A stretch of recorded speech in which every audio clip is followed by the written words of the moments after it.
guys, ayan. Good morning. Kumusta po kayo? Good morning. Kumusta po? Ayan. Naglalakad-lakad kami ni Todo. At dito kami ngayon dumaan sa may school. Elementary. Ganyang kalaki yung mga school dito. Elementary pa lang yan. Ha? And look. Ayan. May mga guards. Maraming guards. Todo. Ayan, nagpapasaway ang makulit na aso. At ayan na, ito yung bandang canteen nila. Sobrang laki ng school na to.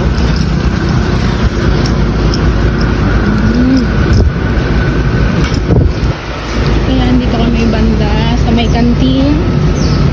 And ayan, ang daming pala. Pero mamaya lilinisan na yan. Ganyan lang. Nagkukulitan kami na Todo kasi makulit to eh. Saan ayaw niya maglakad.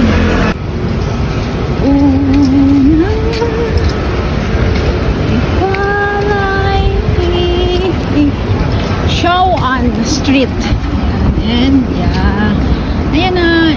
Ito yung pinaka harap ng school.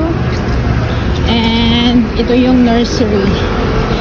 Taipei City Zhongshan Infant Daycare at Daycare. Alam niyo ba mga 2 years old mga nandyan? Kasi nga iniiwan na nila yan maghapon dyan ng mga parents nila, lalo na kapag may work. And mostly na nandyan ng mga teachers is Filipino. Traffic na. Traffic. Sobrang laki ng school na to. Antakan mo, ano lang yan, elementary. Ayan, pataas ng building. Ayan.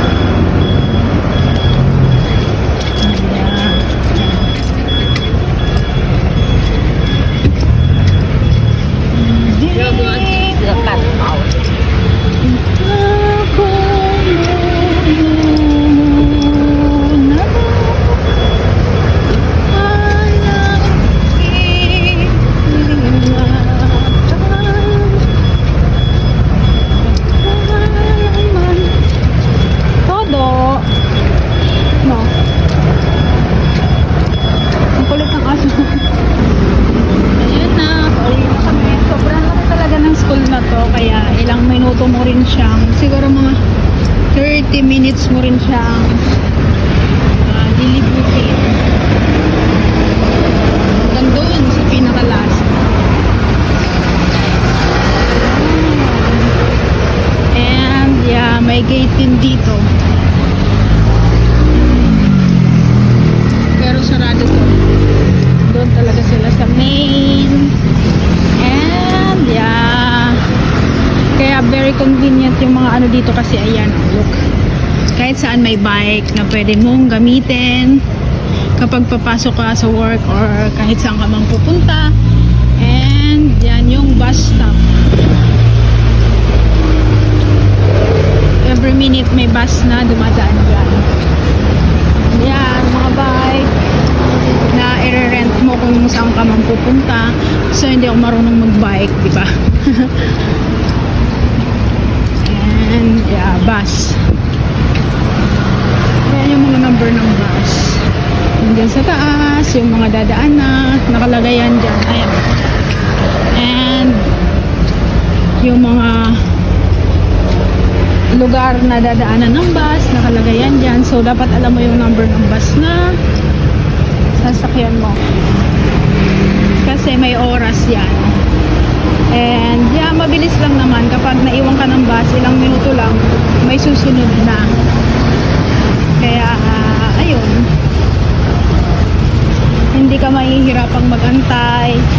And doon ka talaga sa bababaan mo, bababa. And hindi sila nagbababa ng mga pasahero kung saan lang, sa bus stop lang talaga. And yes, every morning may mga naglilinis na dito sa mga kalsada. At ayan yung mga bike na may mga may-ari. And every morning may naglilinis sa mga kalsada, kaya Edgar. And this is the main gate. Ayan, the affiliated preschool at Yang Shao Elementary School.